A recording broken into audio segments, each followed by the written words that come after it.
Remarkable claims about glass structures on the moon, crystalline glass structures. I've heard that from any number of guests. Gigantic things, just monstrous things, actually going very high above the surface of the moon.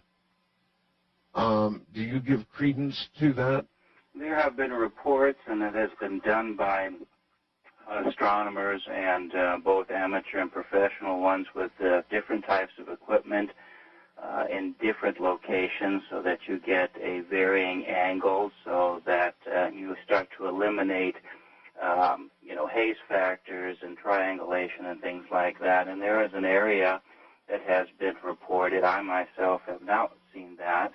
A large Van de Graaff type structure that stands, and based upon the measurements of its shadow, they're talking about it perhaps 5,000 feet high. Yes. I know I discussed this with John Lear, and I consider John a friend, even though we agree on some things, we disagree on others, but we share the same desire for the truth, and we served together flying airplanes, so we have talked about this subject. No kidding. You served with John, huh? Yes, we have.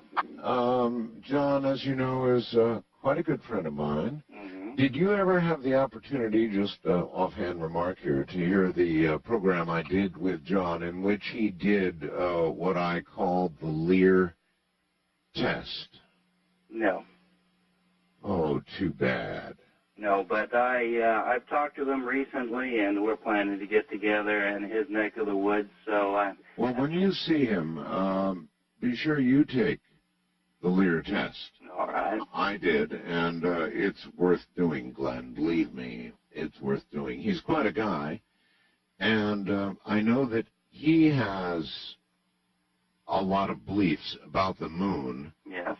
Some of which even extend, Glenn, into its being a relay station, brace yourself, for souls. Well, there can be all kinds of speculation. I, at this stage of the game, have dealt with the NASA photographs that my father collected due to his association when he went to lecture before 22 scientists at Goddard Space Flight Center at 67. Actually, it was an invitation along with the Pentagon as well thereafter. And I've seen the microfiche and the volumes of photographs where you go through and then you order the photographs and they come in 8x10s or 20x15s, and then you go through them, high quality pictures, and then you can start to pick out things like clouds and formations and areas that appear to be under construction. And so there's a great deal of information, and I don't believe the government hides that from us. It just requires a curiosity factor and a diligence on our part to go and look for it. All right. Now, listen to me, folks. We've put some photographs, Glenn has put some photographs up on the coasttocoastam.com website. Now, Glenn, what I want you to do is knock my socks off. And I want to invite the audience to go up and take a look at these photographs as well. And if I can see anything like you have described that people have seen, or even anything that I can truly regard as artificial, then I'm going to be with you, Glenn. Let's go through them and see what we've got, okay? All right, very good. Now, I'm reminding that these are just some of them that we had available on the computer. There are literally hundreds of more that are, I would say, higher quality. But let's take a look at what we've got here. These look pretty good, especially this first one. It looks like, to me, a really barren moonscape. So tell me what I'm looking at. Are you looking at the one here, the Apollo 12 from the dark side of the moon? Let's see. You see a large luminescent Apollo object? 12, dark side of the moon, large luminescent object lighting huge area of lunar surface. Now, that appears to be Well, okay, I see it. Something very, very bright is reflecting from the moon's surface. There's no question about it. But now this is photography, right? That's correct. So what do you maintain this is we're seeing? Well, this is the question, and this is the reason the book exists, and this is to create an open dialogue about what we have theorized about and what we have perpetuated over decades and what tends to exist or question those things. So what do you think it is? This here on the dark side of the moon, on this particular orbit, it was during the time of the sun's in the opposite direction. So you see down here on the surface, normally if this photograph would be taken on the dark side with nothing luminescent on the surface, and of course you'd have a black photo. Right. And barely be able to see any of the topography or geology involved. Looks like they dropped a flare. Yeah, well, a flare that would illuminate, well, what shall we say, conservatively perhaps 25 square miles would be quite a flare. So we're looking at a shot that's taken, this is a Hasselblad picture, so it's a high-quality, high-definition picture. It is, indeed. Of a large, illuminated area on the dark side of the moon. And that, of course, brings into question, is there something down there that is creating it? Is it between that's flying over the surface? Hey, what does NASA say it is? Well, I haven't asked them. I doubt seriously that they would give you a definitive answer. Well, I sure as hell would expect one. I mean, it looks like the sun from the moon. It looks like a portion of the moon is so bright that the sun, and in fact, but could it be the sun? Well, how could it be the sun if you're looking at only the bottom corner of this section of the photo? If you would have sun luminescence, it would include a terminator in which you would have light and dark, and it would be greater than in just one square corner of the picture. Okay, I agree. It's very weird. What are the best people outside of NASA who have been willing to comment on this photograph think that it might be? Well, I would say that my father got a great deal of support and a great deal of verification on the pictures that he put together in here, and there's a number of them that I believe show that there are UFO activity.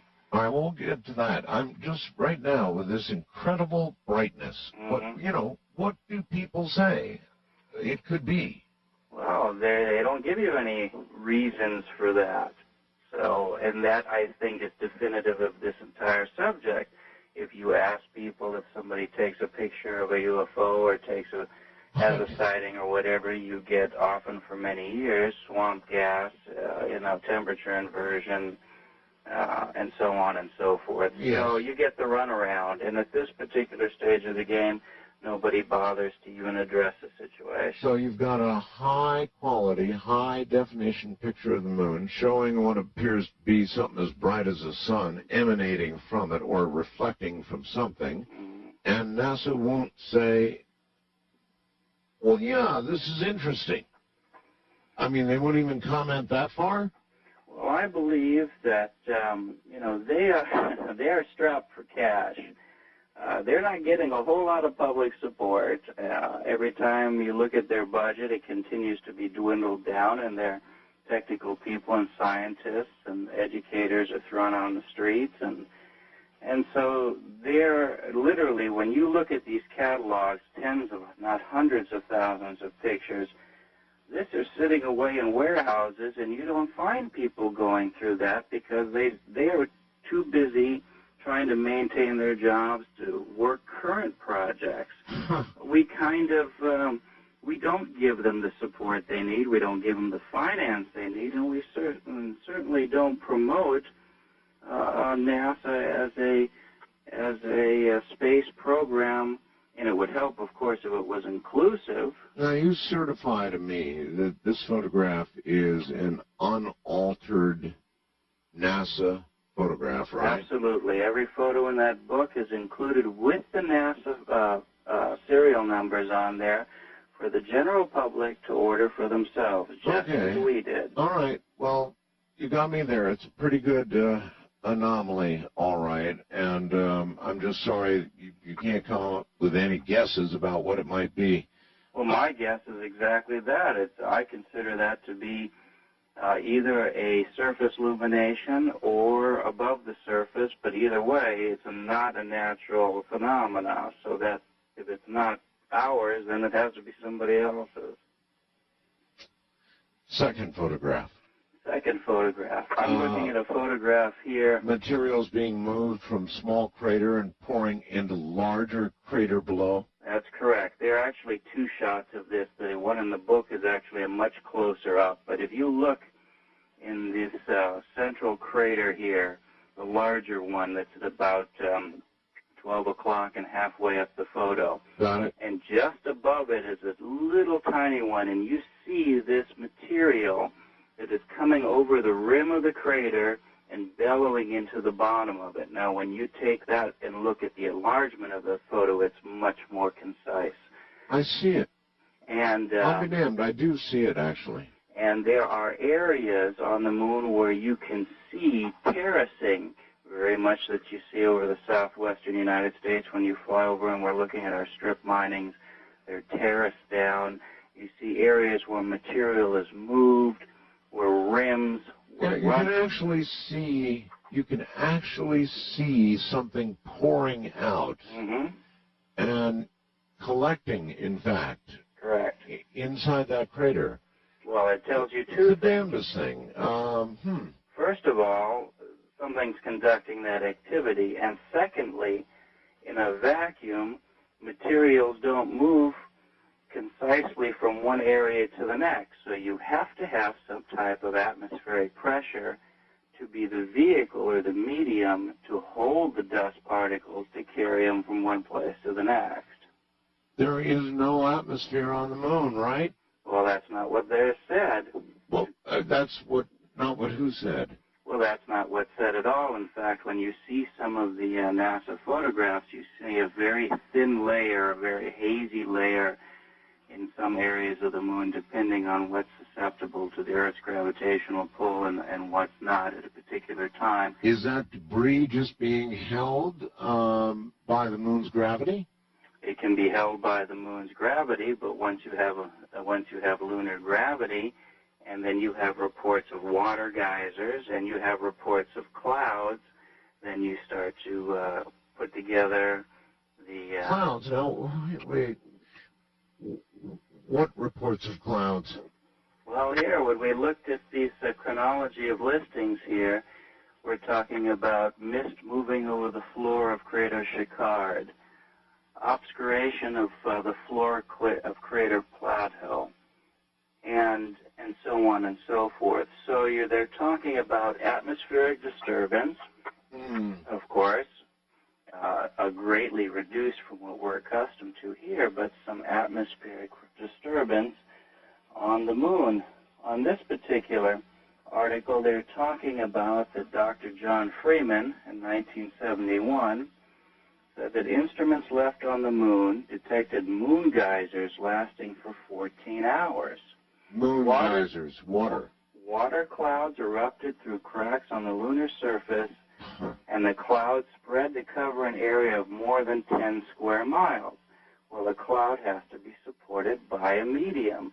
It cannot spread in a vacuum. So one step leads to the next. Well, that's amazing. Are there photographs of these geysers? That I don't know. There's a photograph in the book of a very large crater. I can't recall it off the top of my mind, but there are two orbits on this crater.